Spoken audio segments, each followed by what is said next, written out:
Here's how you unlock a Stuyvesant High School locker lock. Here's our lock.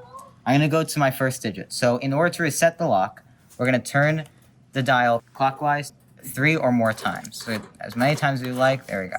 Now it's reset. Now we're going to go to the first digit, which is 4. So let's go here. Got to 4. Now we're going to turn counterclockwise until you hear a click. It's very faint, so make sure you're listening closely. Sometimes you may not hear it. So now we're at 18. This is our next digit. Then, to unlock, we're going to turn right to our last digit, which is 28. Then it clicks. Now, if you try to pull, it's not going to pull. In order to unlock, you must turn it counterclockwise and pull down at the same time. Like that. Then your lock opens, the locker opens. In order to lock it, all you do is close, put the lock on, and push up. In order to reset the lock so no one else can open it, make sure to turn it 3 times.